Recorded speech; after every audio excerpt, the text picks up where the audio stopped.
तो मूवी की स्टार्टिंग एक न्यूज से होती है जो कि कोल माइन में आग लगने के इंसिडेंट पर थी और ये सब एक लड़के टॉम की गलती की वजह से हुआ जो इस माइन के ऑनर का बेटा था। आग लग जाने की वजह से 6 लोग भी माइन के अंदर रह गए थे, लेकिन उनमें से एक वियर्ड बिहेवियर रखने वाला आदमी बाकी 5 आदमियों को मार देता है, शायद इसलिए कि वही वहाँ पर अवेलेबल फूड को अकेला खा सके और ऑक्सीजन में भी कमी ना आए। यानी अगर बाकी लोग भी जिंदा रहते तो वहाँ पर ऑक्सीजन लेवल कम हो जाता। अब जब तक रेस्क्यू टीम वहाँ पहुँचती है तो वो आखिरी बचा आदमी भी बेहोश हो चुका होता है। उसकी हालत बहुत खराब थी। जब उसे हॉस्पिटल लेकर आया गया तो हमें पता चलता है कि वो तो कोमा में जा चुका था। आगे स्टोरी में हम इस आदमी को मर्डर कह के बुलाएंगे क्योंकि इसने 5 मर्डर्स किए हैं। अब काफी वक्त गुजर जाता है लेकिन ये आदमी यानी मर्डरर होश में नहीं आता। हॉस्पिटल स्टाफ को भी अब होप नहीं थी, लेकिन अचानक 1 साल के बाद इस आदमी को होश आता है तो वो खुद की सोच में गुम हो जाता है कि अब जैसे मुझे होश आ चुका है और सबको पता भी चल गया होगा कि मैंने ही बाकी लोगों को मारा है तो पुलिस तो मुझे फौरन से पकड़ लेगी। अब इसी डर से वो वहाँ के स्टाफ मेंबर्स को मारकर भाग जाता है। ये मर्डर यहाँ पर और भी कई ज्यादा जाने ले लेता है। कुछ ही देर में पुलिस भी वहाँ पर आ जाती है और समझ जाती है कि मर्डर क्यों भागा। अब पुलिस उसे छोड़ने वाली तो थी नहीं। खैर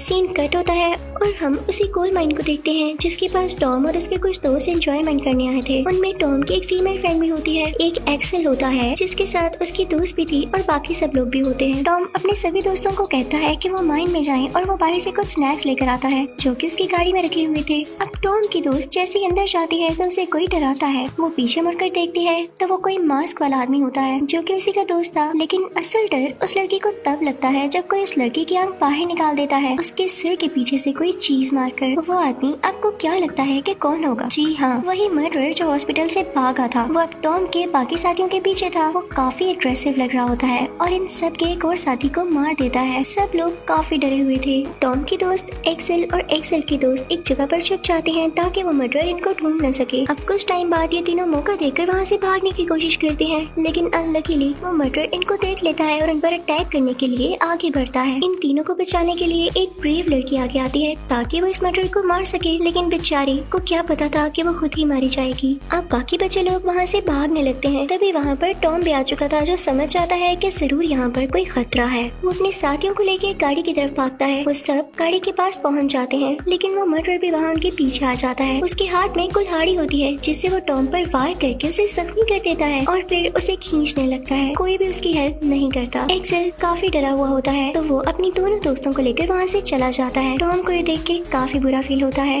कि एक्सेल ने उसकी मदद नहीं की बल्कि वो गाड़ी लेके उससे दूर चला गया। टॉम काफी ज्यादा डर जाता है और माइन के अंदर ही भागने लगता है। अब वो मर्डरर भी उसके पीछे आ जाता है और इससे पहले कि वो उसे मारता वहाँ पर पुलिस आ जाती है जो कि उसी मर्डरर को ढूंढ रही होती है। वो उस पर फायरिंग शुरू कर देती है जिससे डर कर मर्डरर भाग जाता है। सीन यहीं पर एंड होता है और अब हम 10 साल बाद का टाइम देखते हैं। टॉम का वही दोस्त एक्सेल जो उसे छोड़कर भाग गया था, हम उसे अब काफी सक्सेसफुल देखते हैं। वो अब एक टाउन शेरिफ था और सबसे अनएक्सपेक्टेड बात कि वो अब टॉम की उसी दोस्त से मैरिड था जिसे टॉम पसंद किया करता था। यानी टॉम की दोस्त अब एक्सेल की वाइफ थी। अब तो इन दोनों का एक बेटा भी होता है, लेकिन एक्सेल एक अच्छा हस्बैंड नहीं था। वो अपनी वाइफ को चीट कर रहा था जो उनके स्टोर पर वर्कर थी। वो लोग आपस में मिला भी करते थे और एक दिन वैलेंटाइन डे पर वो वर्कर एक्सेल से शादी करने का कहती है, लेकिन एक्सेल आगे से कोई जवाब नहीं देता। तभी वहाँ से सीन शिफ्ट होता है टॉम पर जो 10 साल बाद इस शहर में आया था। अभी हमें नहीं बताया जाता कि वो 10 साल कहाँ पे रहा, लेकिन हाँ इतना जरूर जानते हैं कि उसके फादर की अब डेथ हो चुकी थी और जो कोल माइन थी उसे देखने वाला कोई भी नहीं था।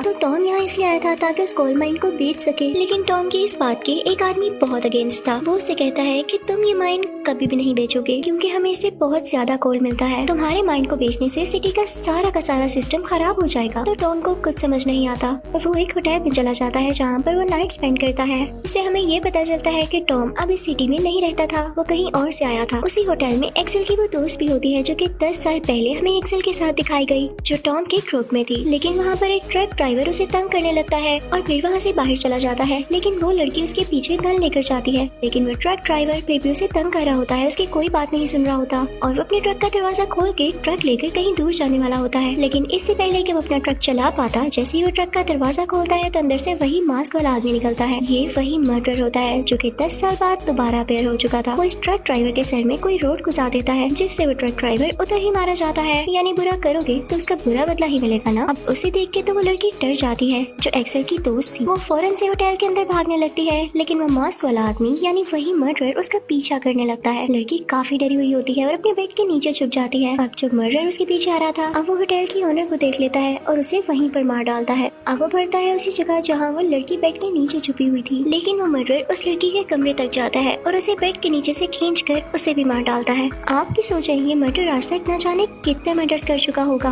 और पुलिस अभी तक इसे नहीं पकड़ पाई। उसके बाद हम देखते हैं कि सुबह हो चुकी है और टॉम उस होटल से निकलकर एक स्टोर पर आता है जो कि सारा का ही होता है। वो उसे देखकर कहता है कि तुम यहाँ पर काम करती हो। तो सारा उसे सब कुछ बताने लगती है। कहती है कि मुझे ये लगा था कि तुम मारे गए हो, लेकिन तुम जिंदा हो और 10 साल बाद तुम्हें ऐसे देख के मुझे बहुत खुशी हो रही है। मैंने तुम्हें मिस किया। लेकिन इसी के साथ ही टॉम की नजर उसकी फैमिली पिक्चर पर पड़ जाती है जो कि उसके पीछे कहीं लगी हुई थी। वो कहता है कि अच्छा, तो तुमने एक्सेल से शादी कर ली और तुम्हारा बेटा भी है। तो सारा उसे बताती है कि हाँ, मेरा एक छोटा सा बेटा है। तो टॉम काफी दुखी हो जाता है और कहता है कि मैं जानता था कि एक्सेल एक ना एक दिन तुम्हें अपना लेगा, वो तुम्हें पसंद जो करता था। टॉम को ये सुनकर अच्छा नहीं लगा होता, तो वो बस इतनी सी बात कह के स्टोर से बाहर निकल आता है।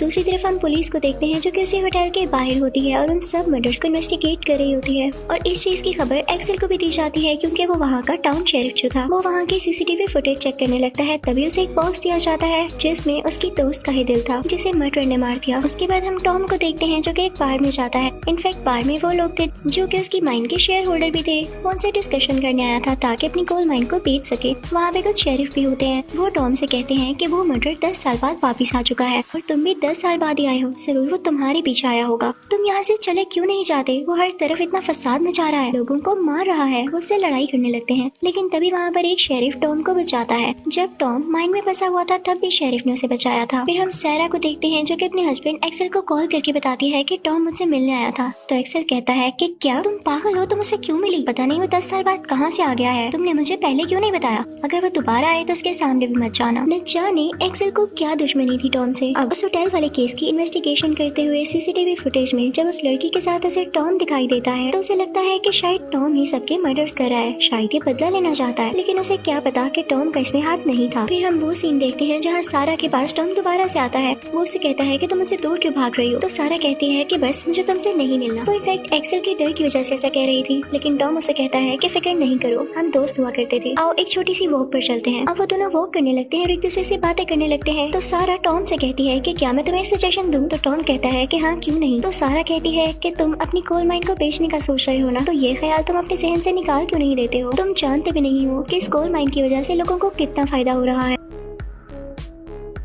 तो टॉम सारा से कहता है कि मुझे खुद भी समझ नहीं आ रहा कि मैं क्या करूं, मुझसे कोई डिसीजन लिया ही नहीं जाता। अब यहाँ पर ये दोनों एक दूसरे को गुड बाय कहते हैं। टॉम कहता है कि मुझे अपनी माइंड का कुछ काम देखने हैं, तो मैं तुमसे बाद में मिलूंगा। इसी के साथ टॉम अपनी कोल माइन में चला जाता है। वहाँ पर वो कुछ लोगों से बातचीत करता है, लेकिन जब वो कोल माइन के ज्यादा अंदर जाता है तो वही मर्डर आके उसे कोल माइन में बंद कर देता है। वो उस जगह को लॉक कर देता है। अब टॉम यहाँ पर अकेला बंद था। वहाँ पर एक मर्डर दूसरी तरफ वर्कर काम कर रहा था। वो मर्डर उस वर्कर के पास जाता है और उसे मार डालता है। टॉम उस बेचारे वर्कर की कोई मदद भी नहीं कर पाता और उस वर्कर को मारने के बाद वो मर्डर तो वहाँ से भाग जाता है ताकि उसे पुलिस ना पकड़ पाए। अब जब बाकी लोग यानी बाकी वर्कर्स वहाँ पर आते हैं और अपने साथी को मरा हुआ पाते हैं तो उन्हें पता चल जाता है कि उसी मर्डर का काम है। अब जो लोग टॉम पर डाउट कर रहे थे कि यही मर्डर है, जब से आया है तब से मर्डर्स हो रहे हैं, उनका डाउट अब क्लियर हो जाता है क्योंकि टॉम बेचारा तो खुद इस पर बंद था और वो लोग उसे भी रेस्क्यू करते हैं। टॉम को हॉस्पिटल लेकर जाया जाता है। वहाँ पर सारा भी होती है जो कि वहाँ पर कुछ बांट रही होती है। सारा की नजर टॉम पर पड़ती है तो उसे कहती है कि तुम यहाँ क्या कर रहे हो? तो टॉम कहता है वो मर्डर वापस आ चुका है, तुम तो इस बारे में जानती होगी, वो कई ज्यादा लोगों को मार रहा है और हमें अपना भी ख्याल रखना होगा। अभी ये दोनों बातें कर ही रहे होते हैं कि तभी वहाँ पर एक्सेल आ जाता है। एक्सेल टॉम से कहता है कि तुम्हें ये लग रहा है कि सारे तुम्हें मर्डर समझ रहे हैं, तो मैं बताता हूँ कि क्यों। मेरे साथ एक शेरिफ काम करते हैं और उन्होंने खुद उस मर्डर को दफनाया है, यानी वो मर चुका है। और तुम खुद ही सोचो, जब से तुम इस शहर में आए हो तब से लोग मारे जा रहे हैं, लोग क्यों ना तुम पे शक करें। तो टॉम कहता है और कल का क्या, कल तो मैं बंद था ना, उस वर्कर को किसने मारा? तो एक्सेल कहता है कि तुम्हारे पास कई ट्रिक्स भी तो हो सकती हैं, और अगर फिर भी तुम्हें मेरी बात पर यकीन नहीं तो हम उस जगह जाते हैं जहाँ पर हमने उस मर्डर को दफनाया था। अब एक्सेल टॉम को अपने साथ लेते हैं और साथ उस शेरिफ को भी जिसने उस मर्डर को दफनाया था, और ये सब लोग उसी जगह पर जाते हैं। जब वो उस जगह को खोदते हैं तो वहाँ पर किसी का स्केलेटन नहीं होता, यानी मर्डर मरा ही नहीं था और वो वहाँ से भाग निकला था। सबको क्लियर हो जाता है कि टॉम ये मर्डर्स नहीं कर रहा, जरूर ये वही मर्डर है जो कि अब आजाद होके फिर रहा है। अब टॉम कहता है कि जो भी है मुझे खुद ही पता लगाना होगा कि इन सब के पीछे कौन है, और मेरी माइंड माइन, इस सेट और मेरी कोल माइन इन सब से कैसे कनेक्टेड है। वो रात को अपनी कोल माइन के लिए निकल पड़ता है और वहाँ पर देखने लगता है कि तभी उसे एक लाइट नजर आती है। वो उसका पीछा करता है। वो एक कमरे तक पहुँच जाता है जिसके अंदर एक शेरिफ बैठा हुआ था। दरअसल वो उस जगह की प्रोटेक्शन कर रहा था, उसको गार्ड कर रहा था। वो जैसे ही बाहर देखने आता है कौन है, तो वहाँ पर वही मर्डर आ जाता है और उसे काफी बुरे तरीके से मार डालता है। जब सुबह होती है तो एक्सेल वहाँ पे आता है, तो वहाँ पर उसी बेचारे की डेड बॉडी पड़ी होती है, लेकिन उसकी डेड बॉडी में से दिल गायब था। वो कहता है कि अब तो आहिस्ता आहिस्ता खतरा बढ़ता जा रहा है और मुझे सिक्योरिटी ज्यादा करनी होगी, इसलिए वो अपने घर के बाहर भी सिक्योरिटी बढ़ा देता है। दूसरी तरफ हम देखते हैं कि सारा अपना स्टोर बंद कर रही होती है, उसके साथ वो वर्कर भी होती है और इसी दौरान वहाँ पर वो मर्डर आ जाता है जो कि उन दोनों लड़कियों को पकड़कर मारने की कोशिश करता है। लेकिन वो दोनों लड़कियां एक कमरे में लॉक हो जाती हैं कि वहाँ पर मर्डर ना पहुँच सके। लेकिन वो मर्डर दरवाजे को ही तोड़ने लगता है। इससे डरने लगते हैं वो दोनों। इस जगह पर एक खिड़की भी होती है जिससे वो वर्कर बाहर निकलने लगती है, लेकिन तभी वहाँ पर वो मर्डर पता नहीं कैसे पहुँच जाता है और उस वर्कर को खुद ही खींचने लगता है। सारा काफी ज्यादा डर जाती है और वो दूसरी तरफ से स्टोर से बाहर निकलने की कोशिश करती है और बाहर निकलते ही उसे एक्सेल दिखाई देता है। जब वो लोग बाहर जाते हैं तो उन्हें एक बॉक्स दिखाई देता है और उसके अंदर किसी का दिल था। नो डाउट ये इसी वर्कर का दिल था और उसके ऊपर दीवार पे खून से लिखा होता है बी माइन फॉरएवर, यानी जो इस वर्कर ने कभी एक्सेल से कहा था। सारा काफी डरी हुई होती है तो उसे हॉस्पिटल लेकर जाया जाता है। अब सारा के घर में उसका बेटा होता है और उसकी मेड, और वो मर्डर वहाँ पर पहुंचकर सारा की मेड को मार डालता है। और जब पुलिस वहाँ पर आती है तो वो मर्डर पुलिस को भी नहीं छोड़ता। जब टॉम को ये सब पता चलता है तो वो सारा को कॉल करता है और कहता है अगर मैं तुम्हें लेने आऊँ तो तुम मेरे साथ आओगी मुझ पर ट्रस्ट करके, क्योंकि हम कभी कितने अच्छे दोस्त हुआ करते थे। सारा कहती है कि हाँ मुझे याद है, मैं तुमसे नफरत नहीं करती,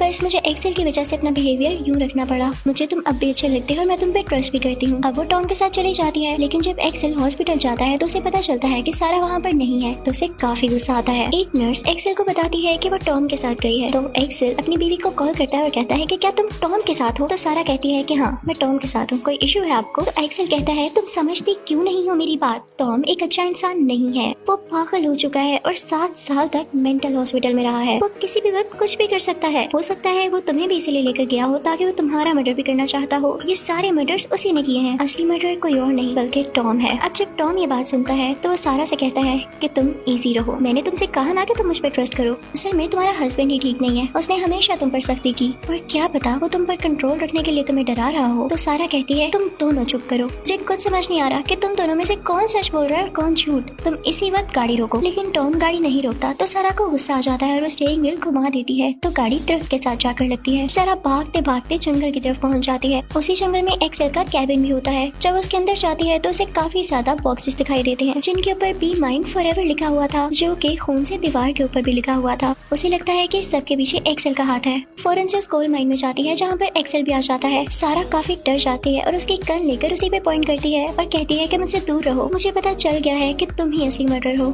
एक्सेल कहता है नहीं सारा, मैं तुम्हें कैसे समझाऊं कि टॉम हमें ट्रिक कर रहा है। तो सारा उसे कहती है तो मुझे समझाओ ना, मैं क्या करूं। तभी वहाँ पर टॉम आ जाता है। तो एक्सेल अपनी वाइफ सारा से कहता है कि टॉम को शूट करो, मैं कह रहा हूँ तुम इसे शूट करो, ये एक साइको किलर है और किसी भी वक्त तुम्हारी और मेरी जान ले सकता है। तो टॉम सारा से कहने लगता है कि तुम्हारा शौहर कितनी आसानी से झूठ बोल रहा है, देखो इसके केबिन में कितने सारे वैलेंटाइन बॉक्सेस पड़े हुए थे जिन पर बी माइन फॉरएवर लिखा हुआ था और वही दीवार पर भी खून से लिखा हुआ था। तो सारा कहती है एक मिनट रुको, तुम्हें किसने बताया कि दीवार पर वो लिखा हुआ था, उस वक्त तो तुम वहाँ पर नहीं थे, और तुम्हें कैसे पता कि उस केबिन में ये बॉक्सेस थे और उनके ऊपर भी यही लिखा हुआ था। अब उसे यकीन हो जाता है कि टॉम ही असली मर्डर है, क्योंकि सारा ने कभी उसे कुछ बताया ही नहीं। सारा फौरन से टॉम की तरफ वो गन पॉइंट कर लेती है, लेकिन टॉम कहता है कि मैं असली मर्डर नहीं हूँ, असली मर्डर तुम लोगों के पीछे है, अपने पीछे देखो और उसे शूट कर दो। लेकिन सारा और एक्सेल जब पीछे देखते हैं तो कोई भी नहीं होता, तो वो लोग समझते हैं कि टॉम शायद इसलिए हमें पीछे देखने का कह रहा है ताकि उस दौरान वो हम पर अटैक कर सके, लेकिन ऐसा नहीं था। असल में टॉम को विजन्स आया करते थे, उसे हेलुसिनेशंस होती थी। जो इंसिडेंट उसके साथ 10 साल पहले हुआ उसकी वजह से वो बेचारा पागल हो चुका था।